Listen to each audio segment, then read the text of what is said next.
নমস্কার, রাধে রাধে। গত ভিডিওটায় অডিওতে কিছু সমস্যা হয়েছিল, যার জন্য কোনো আওয়াজ আসছিল না। তো এই ভিডিওটা ওই জন্য ওই ভিডিওটারই মানে ওই টপিকের ওপরেই এই ভিডিওটা করছি। ধর্ম কী এবং ধর্ম এবং আধ্যাত্মিকতার মধ্যে পার্থক্য কী। রাধে রাধে। তো দেখুন, ধর্ম, এটা আমরা অনেকেই জানি যে ত্রি ধাতু থেকে ধর্ম শব্দটির উৎপত্তি হয়েছে। ত্রি ধাতু থেকে ধর্ম শব্দটির উৎপত্তি হয়েছে। ত্রি মানে হচ্ছে ধারণ করা, অর্থাৎ যাহা ধারণ করা যায় তাহাই ধর্ম।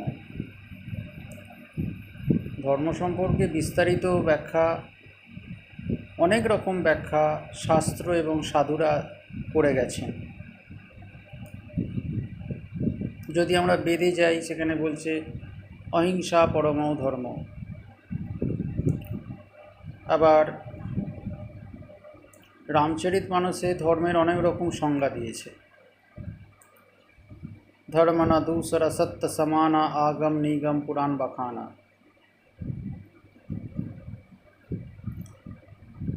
সত্যের সমান ধর্ম নাই। আবার আর এক জায়গায় ওই রামচরিতমানসেই বলছে রামম বিগ্রহ ধর্ম, অর্থাৎ রামই হচ্ছেন সাক্ষাৎ ধর্ম বিগ্রহ।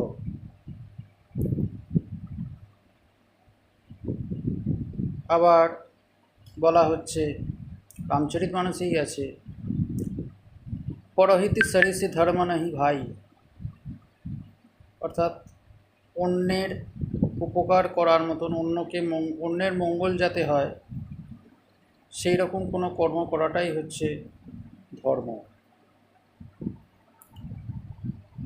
শ্রীমদ্ ভাগবতে ভগবান আমাদের প্রভু শ্রীকৃষ্ণ বলছেন, যা করলে আমার চরণে ভক্তি লাভ হয় তাহাই ধর্ম।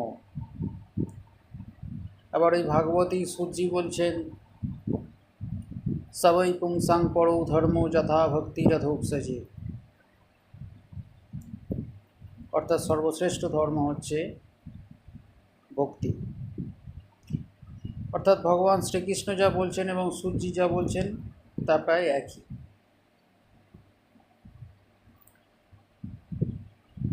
আবার যদি আমরা একটু সূক্ষ্ম বিচার করি, তাহলে দেখতে পাই এই কথার সাথে মিল আছে রামচরিতমানসে, যেখানে তুলসীদাসজি বলছেন রামম বিগ্রহম ধর্ম, অর্থাৎ রাম হচ্ছেন মূর্তিমান ধর্ম বিগ্রহ।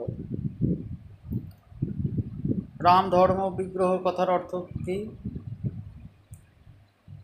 রাম নাম কীর্তন, স্মরণ, শ্রবণ, রাম গুণ, রাম লীলা, রাম মহিমা, রামচরিতমানস, এসবের শ্রবণ, মনন, কীর্তন করাটাই হচ্ছে ধর্ম।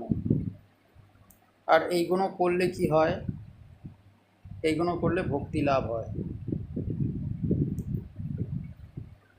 আর যাহা করলে ভক্তি লাভ হয় তাহাই ধর্ম, এই সংজ্ঞা ভগবান শ্রীকৃষ্ণ ভাগবতে দিচ্ছেন। সুতরাং আমরা প্রভুর নাম, গুণ, লীলা, চরিত্র, মাহাত্ম্য, মহিমা, প্রভাব, এই সব কিছুর যদি আলোচনা করি, শ্রবণ করি, মনন করি, স্মরণ করি, কীর্তন করি, তাহলে কিন্তু আমরা ধর্ম পালন করছি। আর এই কাজটি যদি আমরা অহেতুকীভাবে করি এবং অপ্রতিহতভাবে করি, যেখানে সূর্যি বলছেন ভাগবতে যে সবই পুংসাং পরৌ ধর্ম যথা ভক্তিরধোক্ষজে অহিতুক্য প্রতিহতা জয়াত্মা সম্প্রসীদতি। তো পরম ধর্ম হচ্ছে কি? অধক্ষজ ভগবান শ্রীকৃষ্ণে ভক্তি লাভ করা, এটাই হচ্ছে পরম ধর্ম। কিন্তু সেই ভক্তির অনুষ্ঠান কীরমভাবে করতে হবে? অহিতুক্কি আর অপ্রতিহতা, অহেতুকী মানে কোনো হেতু ছাড়া, কোনো কারণ ছাড়া। ভগবানকে কেন ভক্তি করছি? না, ভগবানকে ভক্তি করার কারণেই ভক্তি করছি। প্রেমের জন্য প্রেম করা, ভালোবাসার জন্য ভালোবাসা, ভক্তির জন্য ভক্তি। এর দ্বিতীয় কোনো কারণই নেই অহেতুকীভাবে ভক্তি করা। তাকে বলা হয় শুদ্ধা ভক্তি বা বিশুদ্ধ প্রেম। এই হচ্ছে ধর্ম।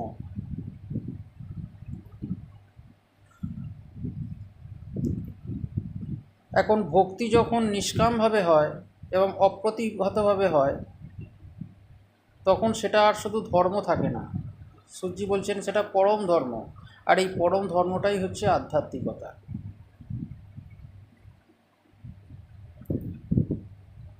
শুধু যখন ধর্ম হয় সেটা হচ্ছে লৌকিক ধর্মের মধ্যে পড়ে। দেখুন, ধর্ম দুই ধরনের হয়। তার কারণ হচ্ছে আমরা দুই, একটা হচ্ছে আমাদের দেহ, এই হিসেবে একটা আমি, আর আরেকটা আমি হচ্ছি আত্মা। এই দুটো যখন কম্বাইন্ড হয় তখন একটা আমি হয়। তা আমরা যেহেতু দুটো, সেই জন্য আমাদের ধর্মও দুটো, একটা দেহের ধর্ম আর একটা আত্মার ধর্ম। এবার দেহটা যেরকম পরিবর্তনশীল হয় সেরকম দেহের ধর্মটাও পরিবর্তনশীল হয়, এবং দেহ যেরকম অনেক হয় সেই জন্য দেহ ধর্মও অনেক হয়।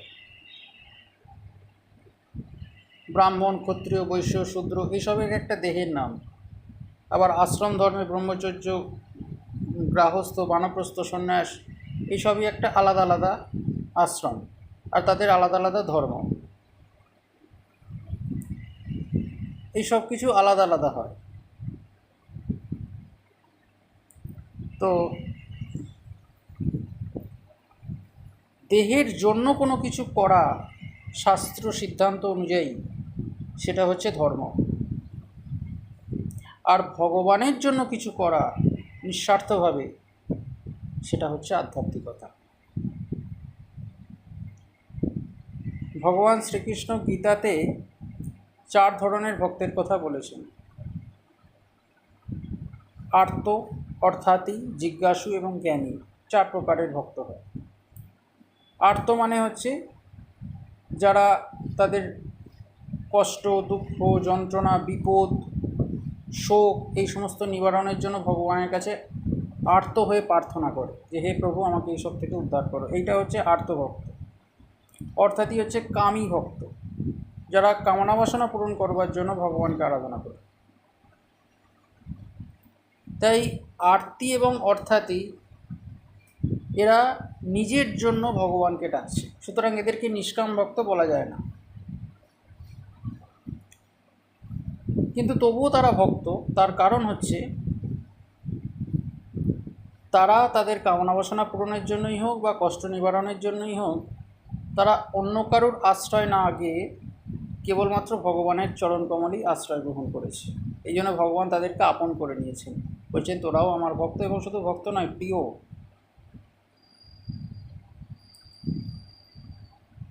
তো এই দুই যে স্তর, সেটা হচ্ছে ধর্মের স্তর, বা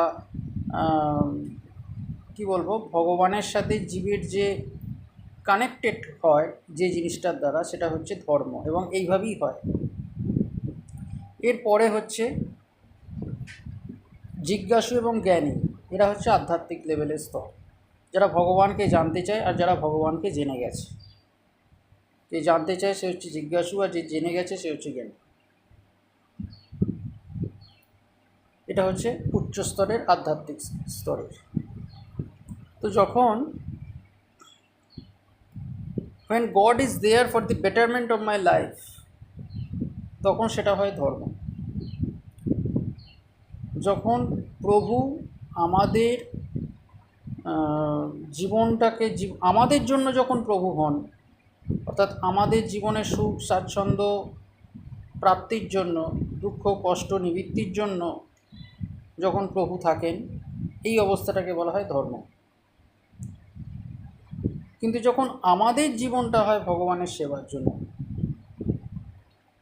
when it is my life for the service of God, এটা যখন হয় তখন সেটা হয় আধ্যাত্মিকতা। তো শ্রীমদ্ ভাগবতে ধর্মের যে সংজ্ঞা দেওয়া হয়েছে, আত্মার ধর্ম, এটা হচ্ছে আত্মার ধর্ম।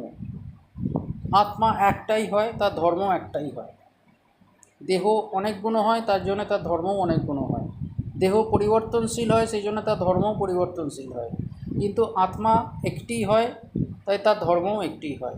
আত্মা অপরিবর্তনীয় হয়, সেই জন্য আত্মার ধর্মটাও হচ্ছে অপরিবর্তনীয়। আত্মার যে ধর্ম, সেটাই হচ্ছে আধ্যাত্মিকতা। সেটা হচ্ছে ভগবান শ্রীকৃষ্ণের চরণে অহেতুকী এবং অপ্রতিহতভাবে ভক্তি করা।